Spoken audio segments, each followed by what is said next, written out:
Hey guys, welcome back. Today we're loading up the snowmobile on this little trailer I built. Basically it's two Cub Cadet garden tractor frames slid into each other, I think. They're just welded there. I think I might have cut a section out. Anyway, it's 8 foot long. So what I did is I had this block of wood from something I made to set the vehicles up on for undercoating so I don't get crushed. So what I did is I took my little engine crane I built and I hooked to the, actually beside here, picked it up high enough so the stump fit underneath, and you can see the stump's just a hair higher than the bed. I just saw it and I'm like, hey, that'll work. So I picked it up, kicked the stump under it all the way up by the front roller, and then I was able to slide the wagon under it and then just pick up the front end with the hoist. The only thing to do is don't pick it up any higher than where the track sits flat. I picked it up higher because I thought, oh, I don't want the skis to catch and whatever. And then the whole thing flipped over upside down right off the side. So while I got you here, let's go on and finish loading. So this time, if it falls off, we'll have a front seat view toward a shore. All right, here we go. All right, let's do it.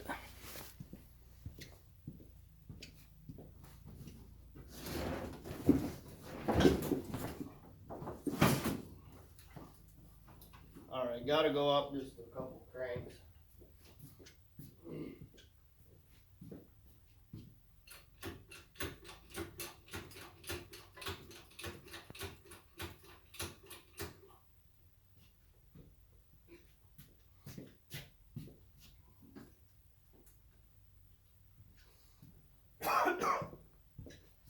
Not a lot of extra room on it.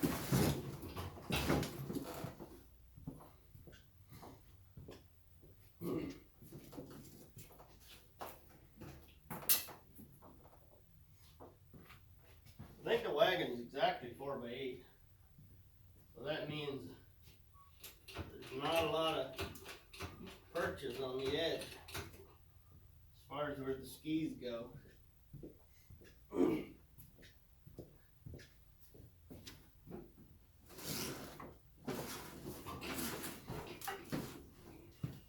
There it is. Oh yeah, they're on.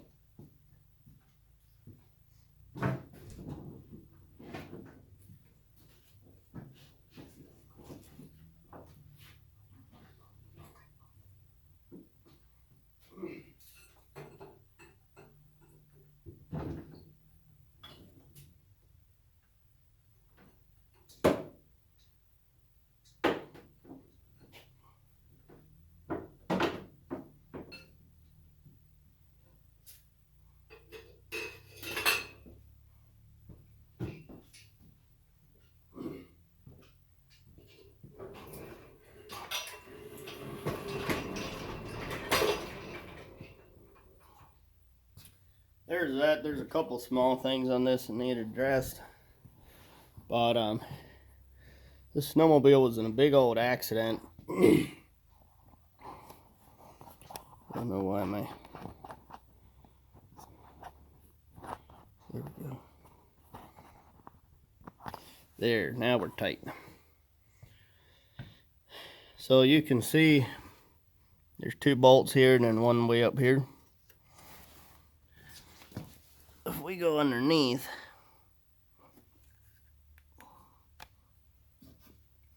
you can see where they're at. So what happened is somebody hit the ski. Right here, there's a big old dig.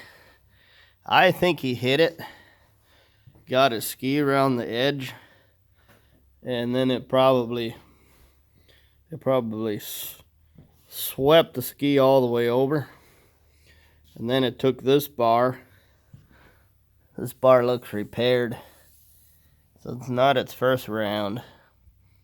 Actually, I don't remember. But that could actually be a bar off a parts sled. I don't remember.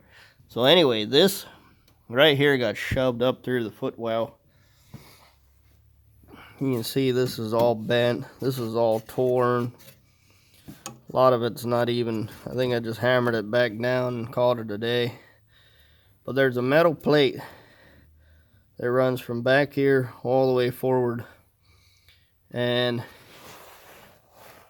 there's actually more bolts. Oh, there's a total of 5 bolts actually. There's a hole, see a very egged out hole where the aluminum slug was welded in. So this girl's taking some hard hits. And last season actually, you see the metal slug inside of here. That's actually broken loose. So what we did is I was at my friend's house. We got a long bolt, and there's some big fender washers on the back side to keep the slug. The slug actually pulled through. The bar was out here somewhere. And then I saw it and ran in there and fixed that. I could leave it like that, I suppose. I might leave it like that. I just wanted to bring it up here and check the wheels. Get rid of that ugliness. So that with the tape going both directions, it's actually very tough. Usually I'll use,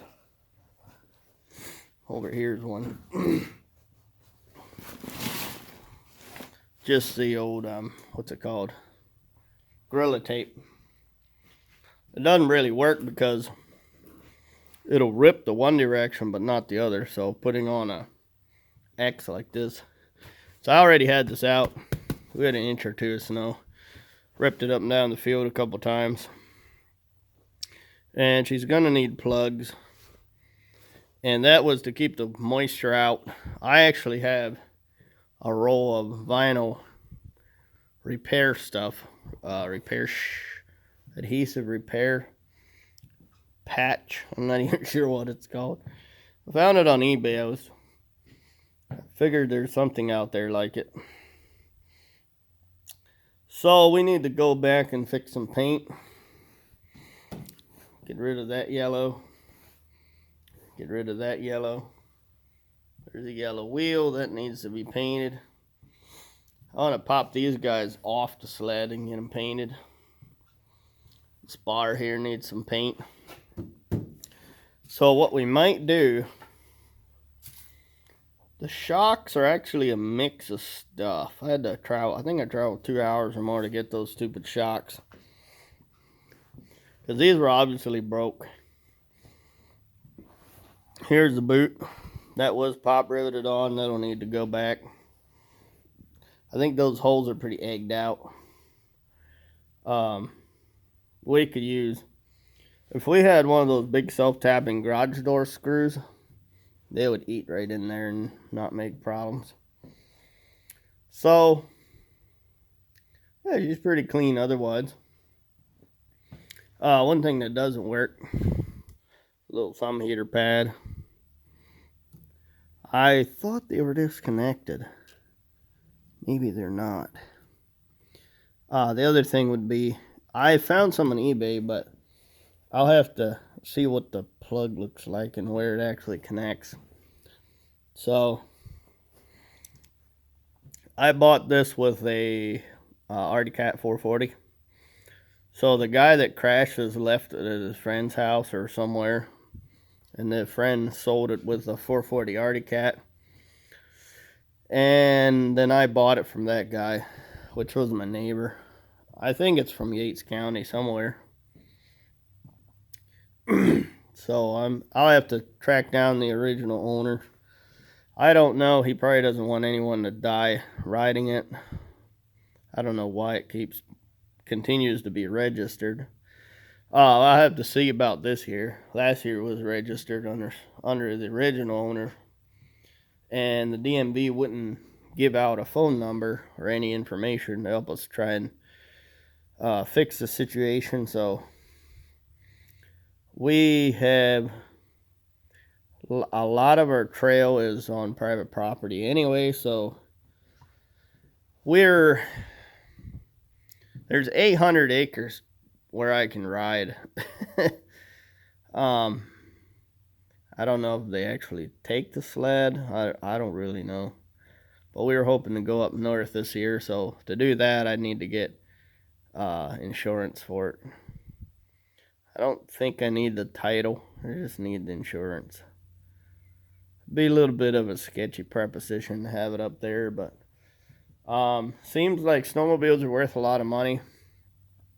I was looking for an F7, but or an F6, but in all reality, I don't think I think this sled here weighs it's going to be about the same weight. So this is a pretty decent snowmobile as far as weight. They're not super high performance motors. This probably makes right around 100 horse. It's it's a Liberty 600 twin. So it's a very reliable motor. One other thing. This has got mechanical reverse. So I want to dig into the gearbox and take a look, see what's in there. So, once again, I guess we're gonna ride it this winter. See how we go. I'll probably take the back bar off of there, maybe the wheel, the front grab handle thing, and it'd be fun to take some of the suspension stuff off and paint it. Wouldn't be hard to take the bar off and paint that green. The bolts and stuff for the control arms, the front ones, parallel arms, they're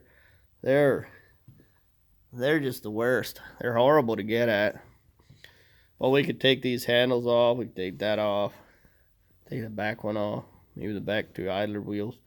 And then I've got some bed liner. The screens up front are nice and green. Oh, one more thing. The only one beam works. Only high or only low. I don't remember which. So I was thinking I'd love to make like a little, maybe take this off and make it in pipe. Have a loop, and then maybe have a loop coming across with,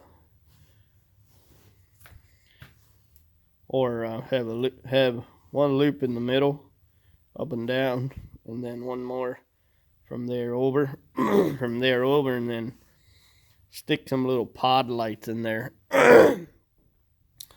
And for reference, this is the set.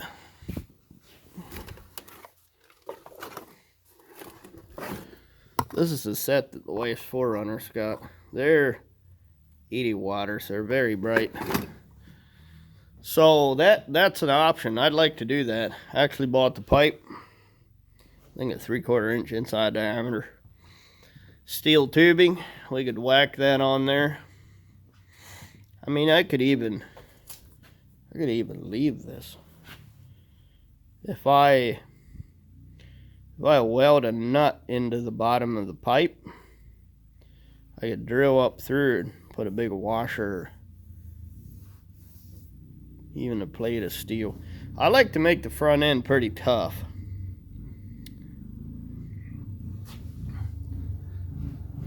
That's pretty sturdy. If you went and put a 1/4 inch bolt straight up through, you'd bring the pipe down onto a little flat tab with a hole here.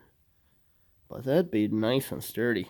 I want the hood to be able to work, and then having the extra lights would be nice, because it's easier to stop than go get buried in a ditch. So that's it, guys. We need to go for lunch. Thanks for watching. See you in the next one.